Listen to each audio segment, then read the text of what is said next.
days. And when they did that, they turned it into a church. So it is what it is.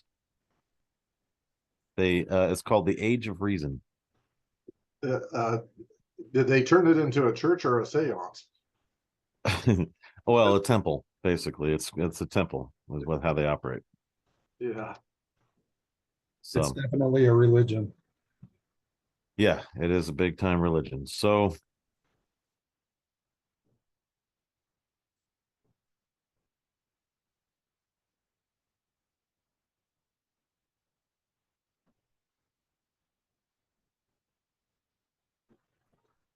Hard at its time.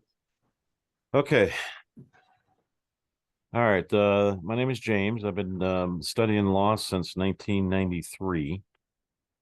I don't have a degree. So I'm just letting you straight up know I do not have a degree in anything. In other words, I'm not considered a bar attorney in any way.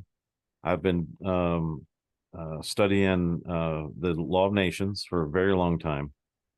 And I found out that when you learn the law of nations, you know pretty much a whole lot more than what attorneys do because they study procedure. They don't study how states are created. They don't understand all that. They don't understand countries. The law of nations was derived from Exodus and Deuteronomy in the Bible.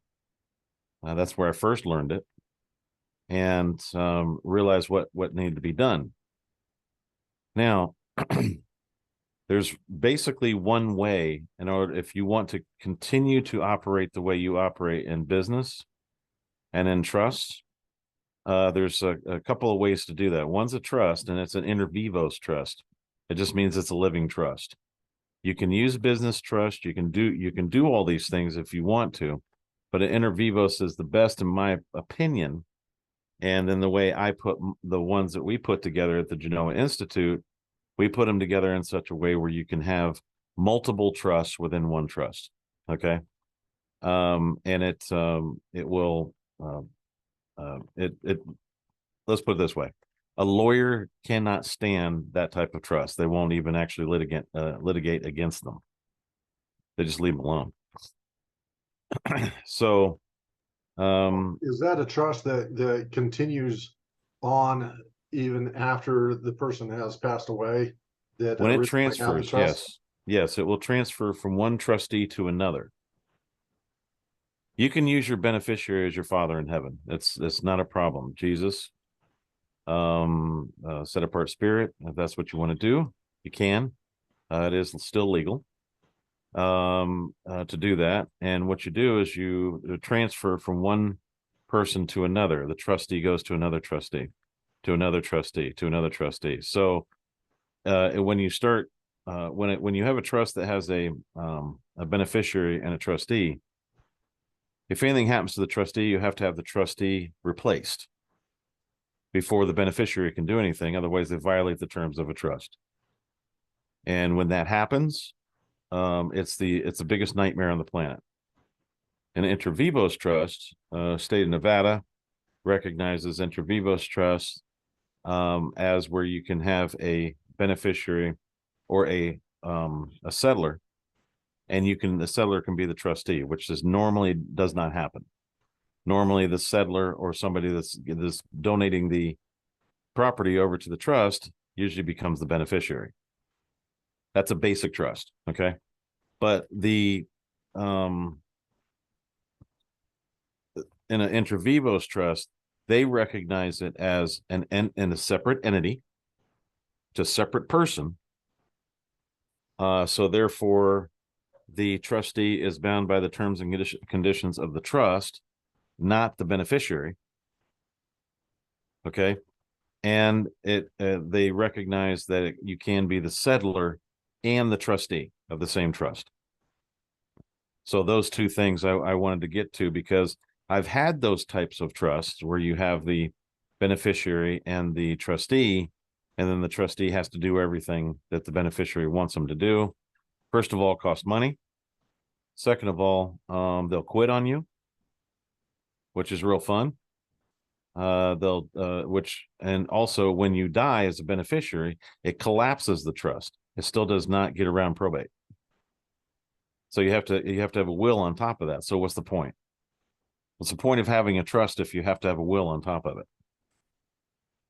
And what's the point of managing something that you don't really have any authority over or legal title to, because the trustee of that trust has legal title to all the property that's in it. So that's why we do the same those trusts the way we do, which are inter vivos trusts. You're the settler, you transfer property into it, you become trustee. You can name your beneficiaries, but always name a successor trustee to succeed away from you. So if you're wanting to leave them to your kids, easiest way to do that is to name your child a successor trustee. If you die, it goes right to them and it's over. No probate, no nothing. Everything just transfers over to them. Easy as pie. Our trusts have been. Does that go to just one person in the family, or can it go to all the kids? It can go to all the kids. All of them have to agree. Yeah, you want to stop all the fighting after you go? That's what you do. You give them all, you name them all successor trustees of the same trust. And then you write in an article stating that one trustee cannot do anything without the full agreement of all the other trustees. That's how you stop fighting. You stop the fighting of the kids. That's and it's been done before and it works. It really does work because they don't fight over it. They don't fight over a house. They don't fight over cars. They don't fight over anything. They're just trustees of it. Just transfers there. They have authority over them and they do have legal title to it, but this doesn't. The trust still owns it. So inter vivo trust, that's the best way to go, it sounds like. That's what I've been dealing with trust for a very long time, since 93. And that is the best one I've seen so far. And that keeps the state and the federal government out because it's still an ongoing trust. It's not. Yeah, this is what you can do. You can make it revocable or irrevocable. Now, an irrevocable trust, you can still do the same exact thing as considered an inter vivos. Okay, a living trust is all they call it. And that's a trust that exists where the person who is going to pass on can still manage the assets of it. Now, there's ways to get around, and this is where we go into non-disclosures within the Genoa Institute as to get away from courts and how you stop a court in its tracks, no matter what it's doing. Because you can always transfer everything inter vivos if you want. There's irrevocable, and that works. Okay, but there's other things you can do, which is what we teach. We have booklets and recordings. And we teach all these things to make sure that when you buy one, and it's only $350, it's only $350. And I do that because I'm trying to start a network of people that are learned and understand how trust and PMAs operate, and where you can form organizations where people have or all come together and protect each other. Okay, with the assets they have. So that's what I've been trying to build for quite a while, since 2014. So James, can you, for the people on this call today, can you describe what a private membership association is and the legalities of that and how that works? Sure. All right. A PMA is something that is basically unheard of in the legal world. They know it. They know what it is, but they don't talk about it. Harvard Law does not teach them in any way, shape, or form. They try to teach them, but they don't teach them as as to how powerful they are. They just say, okay, you have a fraternity. So when you see people meeting and things like that in colleges and in houses, that's a PMA. Just nobody knows what it is. They have no clue. Okay, so there's a couple of laws that I steer away from when it comes to dealing with PMAs. And number one is the first, number two is the fifth, and the number three is the 14th Amendment. If you have anybody coming up to you and say, yes, a private membership association is protected by the first, fifth, and 14th Amendment, please walk away. You just talked to the most retarded man on the planet. I'm going to tell you why. Because once you adopt the first, fifth, and 14th Amendment into your bylaws, you just invited the U.S. Code into your bylaws and gave the federal corporation full jurisdiction over your organization. That means you are directly regulated by FDA, the American Medical Association, and any other associations that they have and agencies that they have that are all run by the United Nations. Okay? Please, if you see this, walk away. Just run. Just say, no. Because PMAs don't go under the first, fifth, and 14th Amendment. It actually is recognized by the contract clause, Article 1, Section 10, which means imposes certain prohibitions on the states. Okay. These prohibitions are, I'm reading it right here.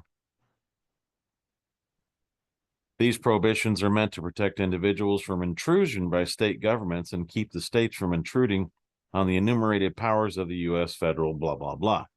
Okay, among other things, this clause prohibits states from issuing their own money and from enacting legislation relieving particular persons of their contractual obligations.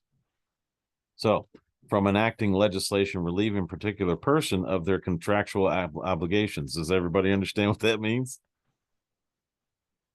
It means they cannot write a law to impair the obligation of a contract. That's the contract clause. So if the states cannot do that, and the contract is the contract, that's the law, not state statutes. So when a police officer, say a police officer walks into your place of business and you're a PMA and you have members only on the front, the authority by which he's going to claim, or she, is going to be on that uniform, because that uniform is given to them under a trust agreement from the council. So they're going to go in there and they're going to say, hey, I'm all this and I'm all that. I'll be your God today. And what you're going to do is do exactly what I tell you. Say, okay, that's interesting. Because their badge and uniform stops at the front door. Because you don't operate under state statute. You operate under the contract clause, which means your bylaws. So what we do is, I've built a couple of countries before. So what I did was I put a PMA together that pretty much covers everything you can actually need in the bylaws and in the agreements and articles and everything else that you will need for almost every situation that you may run into. When you notify the local in the local newspaper that you are operating as a private membership association, all of a sudden pandemic went away. I have one lady that her name is, she's a client, or she's a member, and she does dog grooming. And during the whole pandemic, the sheriff used to bring his dog over to get the dog groomed throughout the whole pandemic. They started messing with her and try to close her down. And I said, look, Cheryl Weicker is her name. And she's been working with dogs her whole life. She does dog shows and stuff like that. And she says, Keith, because she's like in her late 60s, early 70s. They're trying to shut me down. I said, all right, hold on. Everything's going to be fine. I said, do you have a gate? She goes, yes. I said, all right. Is there a gate right next to the sidewalk? She says, yes. I said, awesome. All right. Go put members only on that front gate. Just do that. After that, the guys saw that and never came back. Because they said she wasn't a licensed dog groomer. You don't have to be a licensed dog groomer. If you have a private membership association, licensing is under the state. You're not under the state. Does everybody see what kind of opportunity you're looking at here? So essentially, when you have a private membership association, because it's under contract law, the state and the federal government cannot interfere. In any way, shape, or form. Because the state can't write a law that would impair any obligations within your organization. The only thing that shuts you down, there's only one thing, which is nefarious acts.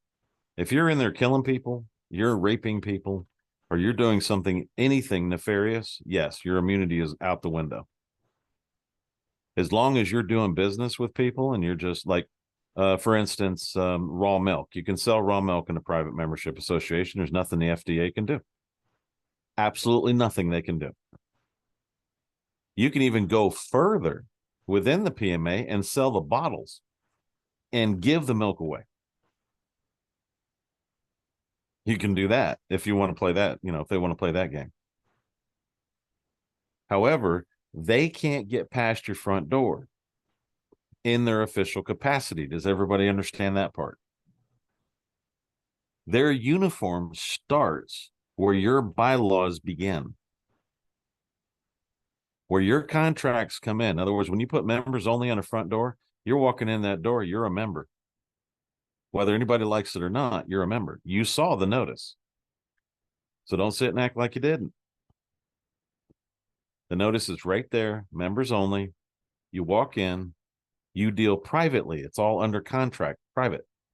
There's no statute involved. There's no code involved. There's no tax code involved. There's no nothing other than what's in your bylaws. And these are rules that you make with your friends. Now, what stops them from saying, okay, you guys can't contract anymore?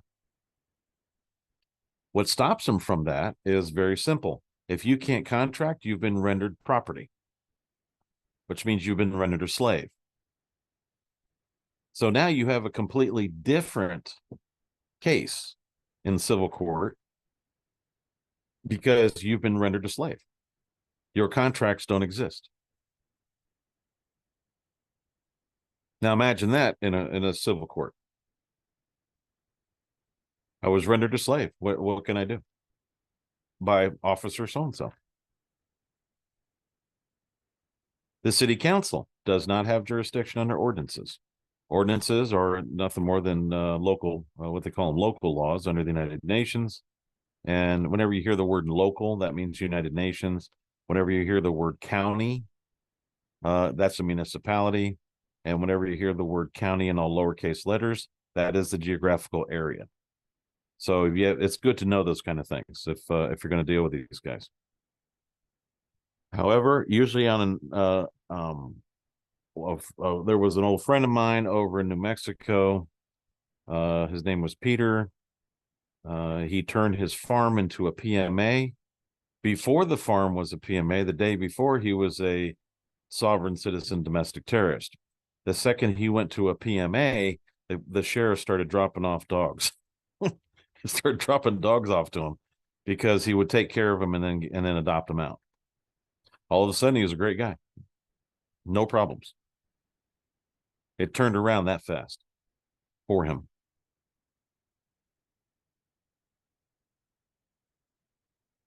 Okay. So what I decided to do is I started back in 2014 and I started noticing, of which this idea was stolen by Mr. Singleton. He saw my idea and then claimed it for his own about 3 weeks later. He turned around and he says, oh, did you know a family is actually an association? Well, he learned that from us. David Edwards have done the same thing. Just letting you know that those guys in this, they took all the stuff that we had. And then they have gotten a really good media, publishing, advertising and all that stuff. They're a lot better at it than I am. So anyway, that being said, hold on one second. Okay. So if you have a family situation, especially when dealing with CPS, if you convert the family into legal association, which it technically is, but it's just association by blood, you will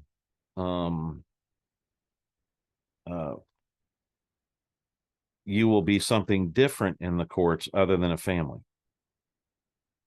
You redefine. It's a communists like to call it reclassification. Okay, and that's what you're dealing with in this country is communists.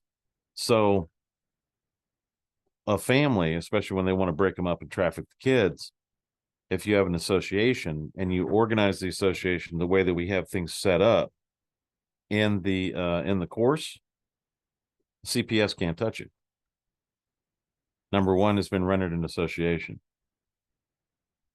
They can't force association. Why? Because CPS is a private membership association. That's all it is. That's why when they go into court, CPS workers, their testimony just becomes law. I mean, it's just the way it is. Judges won't answer anything. They just go in and grab the kids. They won't even ask questions. So CPS has the power of a private membership association. So it makes sense for you to also. They understand the rules, they understand the laws, and they will just kind of walk away. However, if there's a reason for that happening, I would highly suggest that you get that reason fixed if you're endangering your children. We had a man down in Puerto Rico. He had been fighting CPS for 7 years. I told him, I said, look, I said, go in there. What's the judge asking for? He says he wants to see your my curriculum for my children because I homeschool them. I said, okay. I said, what we're going to do is we're going to convert your family into a PMA. It was the very first time we tested this, by the way, and it was in Puerto Rico. And he said, I said, put it in the newspaper that you converted your family into a PMA. I said, all right. He said, okay. I said, all right, now put that in your evidence. And I said, this judge just wants to know what you're teaching your kids, right? Or that there's an actual record. And he said, yeah. I said, then do it. Don't fight him. Just show him, here, this is what I'm doing. 7 minutes in the courtroom. Congratulations, Mr. So-and-so. I can't remember his name because it was a long time ago in 2014. He said, case dismissed. Have a good day. It was done. It was over. So basically what it comes down to is you have a bunch of lawyers that took over the judicial branch of a state. Since they've done that capital crime, you need to get away from them to be able to deal with this until the rest of the population wakes up and realizes lawyers are illegally running their judicial branch. Since you have that, best thing to do to protect your assets would be to stay within a PMA and a contract outside of any form of excuse they can give you for having jurisdiction. And so with everything that you teach, then you're teaching us basically how to protect our children, protect our homes, family, vehicles, pretty much everything we own. Yes. Under a PMA, correct? Yes. Under a trust / PMA organization. I even have it to where how the trust legally understands the PMA and how the PMA legally understands the trust. All we need is a name and a name of it, and that's it. We'll make you a logo and put it in the newspaper and all that. We'll create the whole thing. You get the PMA itself, which is the articles and the bylaws. You get the trust itself as written. That's 11, I think it's 10 pages. You don't need a 450-page trust. Lawyers get paid by the page. So they make it as much as they can. Most of the stuff is just copy and pasted anyways off the internet. How about, can you talk about taxes? Okay, let's go back to you can do whatever you basically your PMA becomes what they call tax neutral. Okay, if you use the term tax neutral and not non-taxable or exempt or something of that nature, then that's just going to put you right up on the radar. If you declare it tax neutral, they just glide over that and move on to the next. Okay, we'll tell you why. If it's a PMA, a private membership association, we have discussed just a little while ago that their uniform starts at your stops at your front door.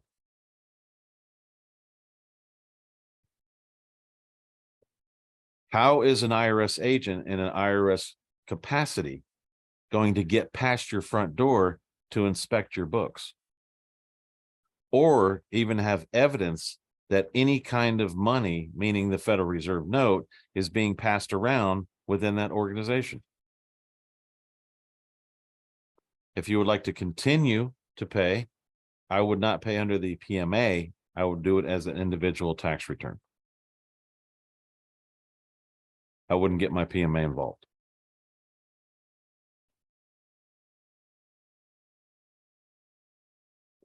There's one more thing that you'll have to worry about, or you have to render jurisdiction, is if you run an establishment, okay, like a poker place or whatever you run. I've had a couple of those guys get rid of licensed liquor people. Another guy in Florida, Tallahassee, he's 2 doors down from the governor's mansion. And he sells beer and everything without licenses.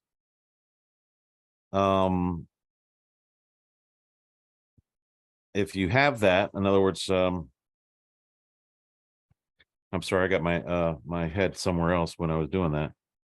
Hold on one second. Talking about taxes and. Thank you. What I would do is, like I said, and this is how it would be done. If you're afraid of those things and you're worried about those things, then go ahead and do your individual tax return. Don't get your PMA involved. Don't try to get an EIN for your PMA also. If you keep it out of that, jurisdiction, that type of thing, then it'll be fine. No one will even know you're there. No one will pay attention to you. You're just doing your business. And that's it, which is the way it should be on this planet. If somebody's doing something and that's their business, then leave them alone. Why you got to bother them? So if you're not using the EIN, what are we using? You can use, if you needed a bank account, you can use an LLC. I call them throwaway LLCs. Some you can get an LLC for $5. Some of them are like $50, and you can get an EIN that for that, and you can kind of whore that out. You hire them for all your banking needs, your LLC. And do you protect that under the PMA as well? Not needed really. It's everything it does is voluntary, so it doesn't bring any money in. So you can just file 0 and you would not be lying at all. So explain that. What do you mean by voluntary? Don't pay the LLC to run your finances, to have a bank account and all that stuff, to collect money for you and all that. Have anybody in the LLC, manager, or whoever you want, they volunteer that service, so they don't get paid. That's it. However, Do what? so when it comes to taxes, what's the law on paying taxes, on a state or federal level? What's the law state? As far as having to pay? Yeah, having to pay taxes. What, is there Okay, a law, there a is. law that requires us to pay federal and state taxes? Well, like I said, let's go back to this again, because believe me, this is going to be a hard concept for you to get. I'm telling you, it's the simplest concept, but it's hard. If there was a statute that says you had to pay taxes, what does that have to do with your PMA if you operate outside of state statute? You're used to that covering over you, trampling on you. That's what you're used to. That's how people think. Well, what about the law here? That doesn't matter if you're under contract law. None of it matters. So here's the question. What are you going to do with your newfound freedom? outside of any oppressive laws. How are you going to react? How are you going to react to anything? You have to realize that if they come through the front door, they are no longer police officers. They're no longer tax people. They're no longer revenue officers. Anybody ever hear of Pork Fest? Not Porcupine. It's Porcupine Fest. Everybody ever hear that? It's like things in New York or Massachusetts. Yeah. It comes out every year. They have a video out. Go check it out. It's called Porcupine Fest, revenue officers. And they just kicked them right off the property. Well, we're here to collect taxes for everything you buy and sell and everything else. And he says, get your butt out the door. It was it. They were a PMA, Private Membership Association. They had to walk away. The revenue officers, their state statutes by which they're there under that authority. Okay. Those state statutes did not exist within the Porcupine Festival. Only the bylaws existed. So if you don't have to pay any income taxes under a private membership association,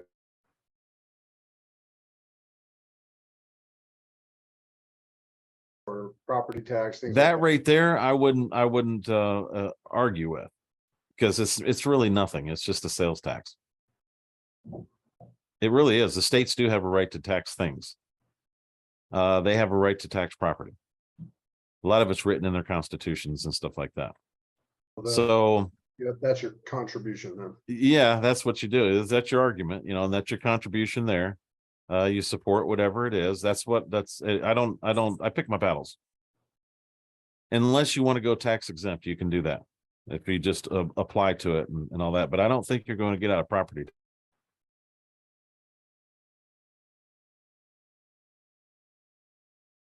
They got like 5 different ways to shut you down. So even if it's in a trust, they go after a trust. They go, just property taxes alone. I saw that in the Kentucky Constitution. They said that it's within their constitution to be able to tax property. Like, okay, whatever you want to do. Constitution is not law, guys, just letting you know. It's not statute.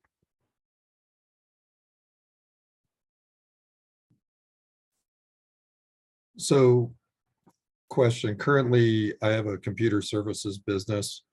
I'm currently incorporated as a S Corp. By shutting down that S Corp and renewing the business as a PMA, does that first of all, protections like I've got, liability insurance and all of that fun stuff. No problems with that. You have liability insurance for in case I get sued for negligence or whatever. For computers? Yep. No kidding. Wow. Of course, if I tell somebody I'm backing up their server and I'm not, then yeah, I got you. I just blew my mind that they do that. Yes, that will solve your problem. A PMA will solve your problem because members have specific things that they operate under contract. So they can't, so they don't fall under consumer laws and things like that. They can't use those. All they can show or prove is that you violated an agreement. And that's it. That's all they can do. They can't bring in state statutes and then which starts bringing in agencies and all that, unless a nefarious act has happened, unless somebody's been killed. Right. So does it hurt me to get a liability insurance under a PMA? No, not at all. If that's what you want to do, it doesn't hurt anything. Okay. It does And not. then- You don't lose the autonomy because that's what it is. It's an autonomous organization. You don't Right. lose that autonomy with contracts because it falls under contracts. And so, Okay. oh, continue. If you contract with an insurance company, that's a contract. So the state can't come in with a state statute that impairs that obligation. You see Right. what I'm coming from, or what I'm saying? Right. So I'm required as a S corp to collect sales tax on specific types of work that I do. Okay. Is the PMA That gets rid of all that. that gets rid of that because each of my clients is a member, and so this is a None of the state's business. right. That's right. You're no longer a tax revenue officer for the state. So in That's other words, awesome. his clients would be essentially volunteers. They won't. No, I wouldn't collect it at all. This just the price would be without a sales tax. It just goes away. They don't have to pay a sales tax or anything.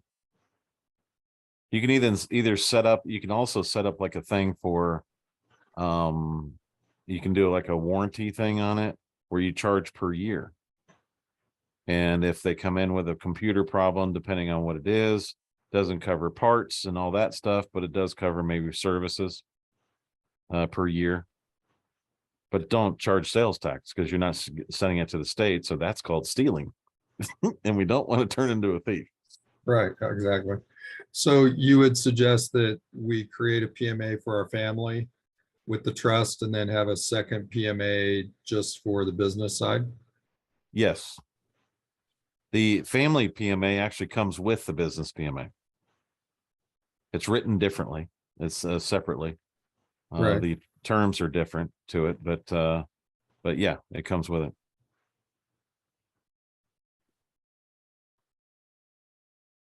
So we have another one here. It says discussed on vets. Okay. I got a thing with vets and doctors, okay, that might help them out, and dentists, because they can do this without state oversight. I'll give you an example. There was a friend of mine in Louisville, Kentucky, who got into a motorcycle accident, and he was technically dead. He was dead for like 20 minutes. Okay. And they decided to try to bring him back to life. So they did. And technically he was already, they already called it. They already called he was dead, time, day, and all that stuff. And so all of a sudden, since he was dead, they could do anything they wanted with him. So that's how they saved his life. That's because they could do anything they wanted. The regulation was gone. So think about it this way. If they can do it that way, and the doctor operates under a private membership association, which we do have one or two, actually. We have a psychologist and we have a plastic surgeon as members of the Genoa Institute. And I've one more, I just can't remember who it was. But they turn their businesses into this, into a PMA. And their licenses didn't apply anymore. That all went away. And they were able to do more things that to help their clients and not have to worry about some counsel that's 150 to 5,000 miles away deciding what's going to happen with this patient, because they're no longer doing business with the public. So it falls under that. Now, if we had a situation like that, what would it be if you had a doctor that was doing that for his patients, and you turn around and he creates a co-op? We create a co-op that is operated within a hospital or a doctor's office, and people pay, say, $150 a month just to be a part of that co-op. And this is outside of insurance regulation and everything else. And according to the bylaws of the co-op, the doctor can charge the co-op for people that come into his clinic and have whatever done, whatever. The only thing that the people would have to pay is the wholesale plus 10% above wholesale on the things that they use, like sponges and shots, that all the stuff they have to throw out, needles and that kind of thing. They have to pay for that. So that's not out of the doctor's pocket. All the perishables. Yeah, all the stuff they throw out, all the bio lab crap. Okay. And they charge the co-op and away you go. And people would think, well, was that work? Is the doctor going to make any money? Well, if you have 1,000 people charging or giving you $150 a month, that's $150,000 a month. If that doctor can't live off of that and get, he's got a problem. He's got to go get some counseling. You got to call Tina for accounting. Get some accountant services or something. I'm just saying. Because he's going to he's going to profit immensely. He doesn't have to worry about insurance regulations. He doesn't have to worry about any of that stuff. And he can do his job the way he wants to, and his experience and the way he's doing these things. And no one can sue him, because it's very rare, unless they can prove that that doctor did things on purpose. They do make mistakes. It's just the way it is. People make mistakes. They're not gods. But they don't do certain things because they're so afraid of being sued. And these certain things that they don't do could save your life.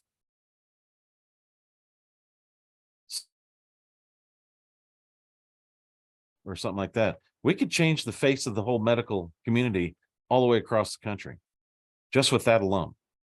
Yeah, that's huge.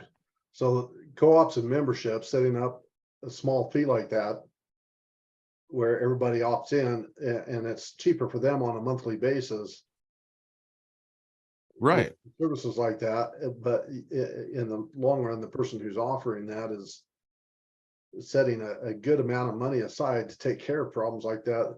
Yeah, that's huge. That's a big deal. Yeah. And it's all protected too under the PMA on top of it. So you're not paying any income taxes on that either. Right. You're not going to have anybody, any senator that sees a very large account there going in and trying to get his hands in it by creating some regulatory agencies. And they can have a PMA, or they can have an LLC to buy all the products they need for medicines and all the stuff that doctors usually buy. They just buy it. That doesn't say that they're using it. If they're using it in the PMA, that's none of their business what they're doing with it. So they can still have all the licensing. All you're doing is just bringing in a PMA and a co-op, where I got a medical card, and if I show the medical card, I'm good. I was like, I broke my this, or I busted here, I cut this open, and it's the stupid stitches and everything else. All I got to do is pay for the stitches and sponges out of my own pocket and walk away. They charge the co-op.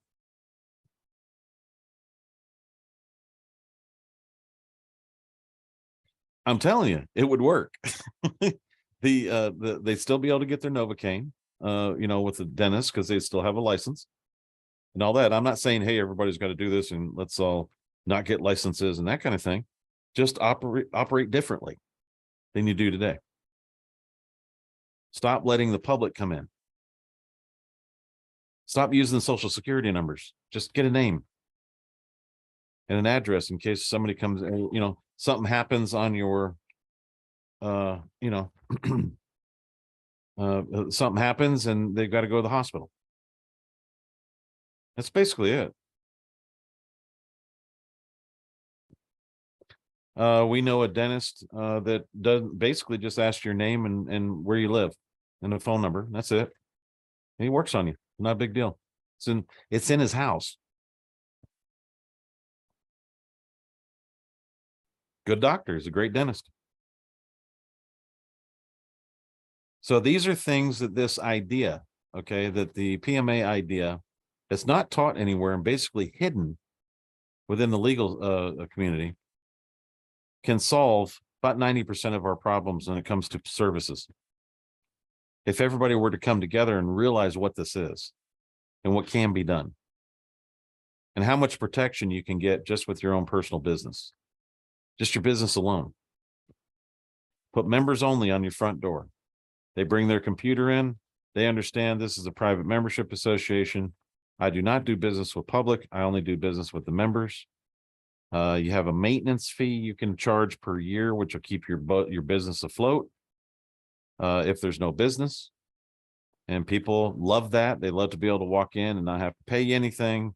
Hey, can you fix this, man? I just did this and blah, blah, blah. I think I got a virus. Whatever you're doing. And it becomes more personable, becomes more, one-on-one. It's not just dealing with public. Kind of cuts down on the Karens, you know what I mean? And the Kens. It's hard to yell at people that you know. So we'd like to leave a little bit of time for people to be asking some more questions here. And then James, if you could just tell us a little bit more how people can connect with you so that they can learn more about how to set up their PMA if they're interested. Yeah. Hold on one second. Let me hold on. Close this out. Let me get. And you could probably just put it in the chat. Okay, yeah, I was just going to show you while we're talking. It's going to be on recording. So. There you go. And then just go here.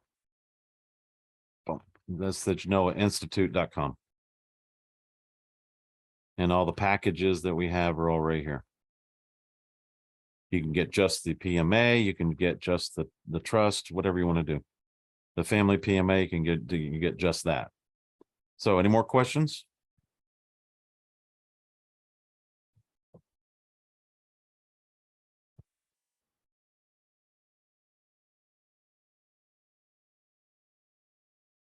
Hello, hello.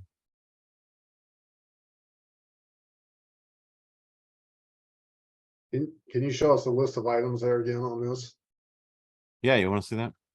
All right. Yep.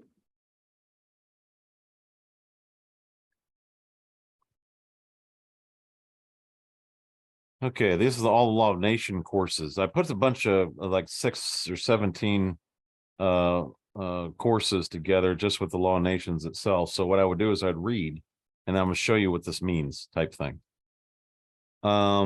These are publications. You can pay for the publications. We put them in our newspaper. You can make an appointment with me. Or you can get the private membership association basic family package with online classes. That's the basic thing. It's pretty easy to get through. The booklets are only about 4 or 5 pages long, maybe.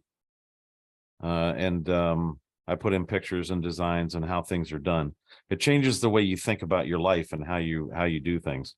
Why you have a kitchen in your house, why all that's there. Commercial private membership association with classes. There's about, I think it's like 21 classes in there. I know for sure there's 19, but I added a few when it comes to a trust. Teaches you all about the minutes, okay, and what's going on there. This is one with the trust. This is the biggest package we have. And a lot of people like that one because they have a trust also that works together with that. Between the PMA, you can basically have all the products that you have. Say you have a computer business and all the products that you have, like the tools you use and everything can be owned by a trust. And you can lease the tools to the PMA. So the trust can lease the property to the PMA. It's one less, a more arm's length, one more arm's length, and it will make it more and more difficult for people to sue you. Because I get it, how it is. It's lawyers are just like crazy, okay? And I understand how that is. If you have another business on here, I can teach you how that works right here if you want me to show you.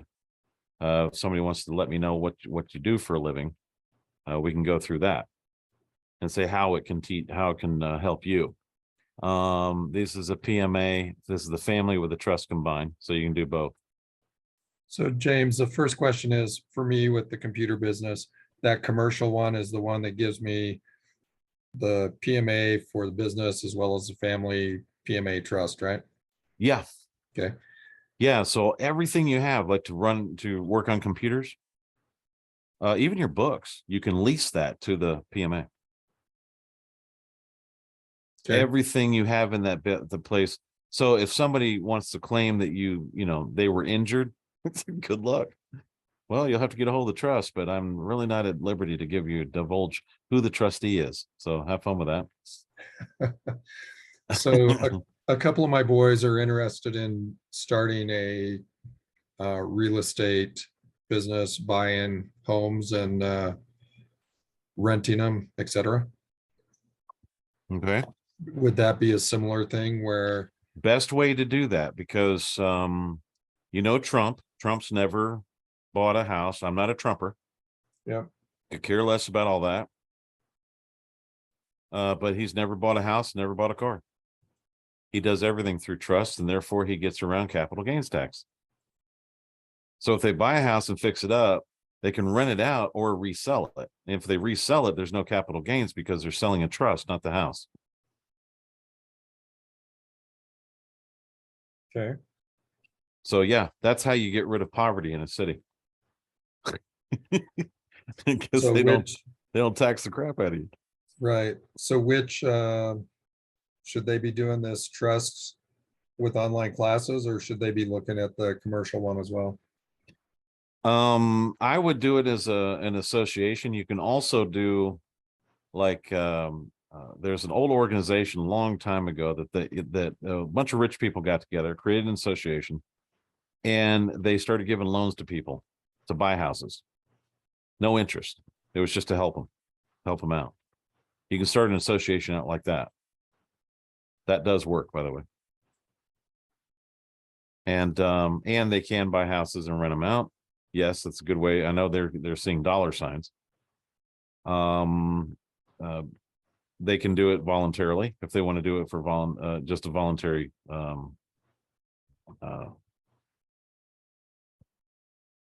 service to people. Are you following what I'm saying to you? I think so. All right. This one right here, you would just click this and then fill out the form and just the name of the trust or private membership association. All we need is a name. We can get started. Okay. But yeah, there's other things that you can do. There's a couple of ways to put that together. You can use an LLC to buy the property, but the LLC can be owned by a trust, or it can be owned by a PMA. And you use it at certain times when you're going to need an EIN number in certain areas. And then others you don't. Right. See what I mean?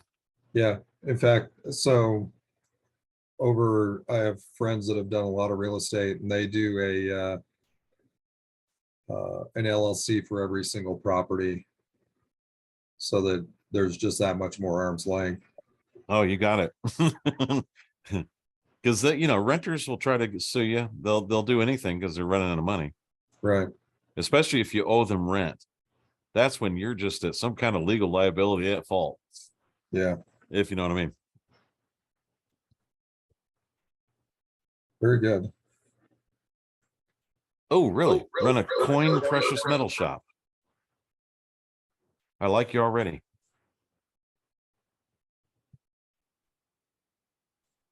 Oh man, you guys can start a coin precious metal club.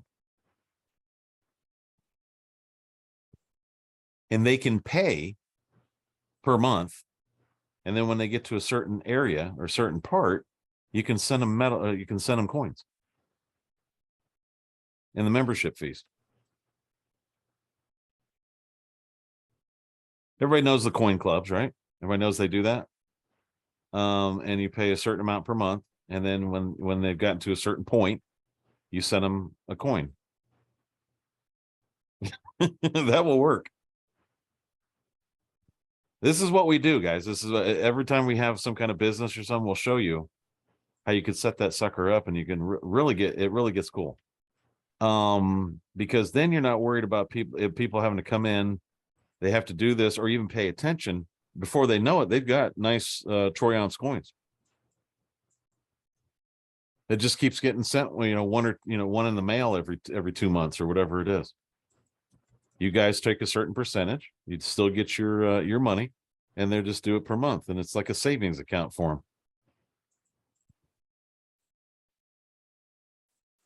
And at the end, whatever, if they've got a coin or whatever, you got a sale there, just go ahead and do that. You don't have to sit there and ask, what's the price of this and what's this month and all this junk. What spot, how far over, and what's it cost? And silver's gone up and down and all this junk. So, and man, would we be, I'd be pushing your business. That kind of business there, and the computer repair, because everybody's got that. Everybody has their issues, It's Bill Gates. We expect, right? Yeah, he writes the virus and the virus protection, right? Yeah, he was doing that for how many years? A lot. It was like 10 years, man, and everybody was, oh man, everybody wanted to kill him because he was writing the viruses. Oh, I got this fix right here. You little, you little weasel. Okay, Hey, anybody else? Yeah, James, this is Marlon. I got a quick question here. Maybe you could help with some of the new people, how a PMA can protect family members, say from illegal laws or illegal mandates like wearing a mask or being vaxxed or things like that. Yeah, they operate. All they have to do is basically say we operate as a private membership association, and the medical community backs off. They know what it is. They're not stupid. They know exactly what it is. They'll back off of you. No issues. Cheryl Weicker never got bothered. She was the only dog groomer in Michigan, guys, the whole time that happened. That was open. What about military service for 18-year-old boys that don't need to serve in the United States military? Yes, if it's a family PMA, yeah. Don't worry about that. Yeah, a lot of people have those issues, and what was it? Not the Secret Service. I call it the secret. They call it Selective Service. Yeah. They call it the Secret Service. Sign up for the Gestapo. Yeah, so you just write a bothers you. bylaw. You just write a bylaw about it, or Yeah. what? Yeah, just write a bylaw about it. Okay. That you don't advocate for the U.S. military. Your PMA doesn't recognize it as having any validity. Okay. I'm sure it's going to get veterans upset, but oh well. That's the way it is. And for all of you that are on this call today, just so you know, once you start working with James here, he will go through all of this stuff with you. He'll show you how to write your bylaws, how to get things set up properly so that you can protect yourself on every level and protect yourself from a lot of the garbage that's going on out there in the world today, so that they really can't touch you. This is how a lot of associations and different organizations are protecting themselves, and how a lot of these politicians are protecting themselves. They're doing it through these private membership associations. So, you should be doing something to try to protect you, your family, your home, your business, your vehicles, your guns, everything that you own, but particularly your family. So please do reach out to James, do connect with him, and go take a look at his website, genoainstitute.com, so you can learn more about it.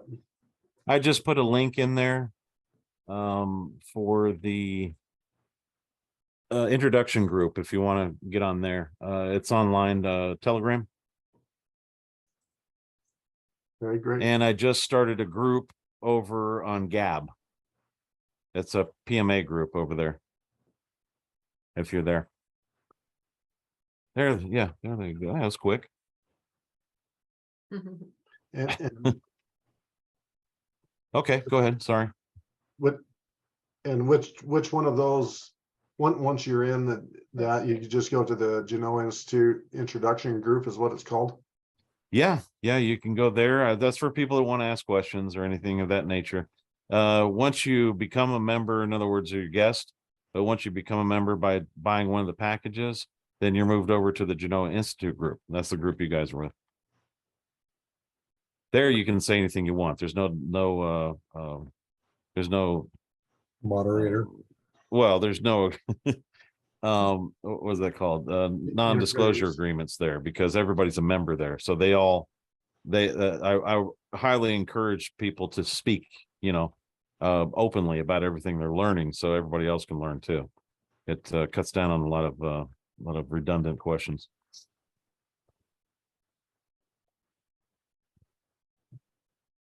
But anyway, that's what we got. You guys need to go to another call. Thank you. Yeah, thank you so much for coming. I really appreciate you guys doing this. This was really great. I appreciate it. Yeah, you're welcome. Thank you so much for everybody being here. Did anybody else have anything else to say before we close up today? Just thanks to James. Appreciate everything he does. Great guy and a lot of good help.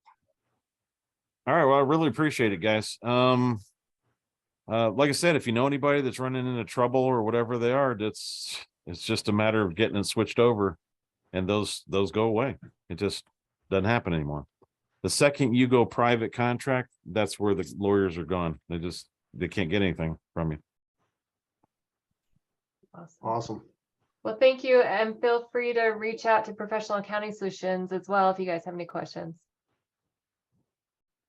Yes, probably the nicest couple I've met in a while. They are. Thank you. All right. Well, thank you, everyone. See y'all. Thank you. Bye. Bye.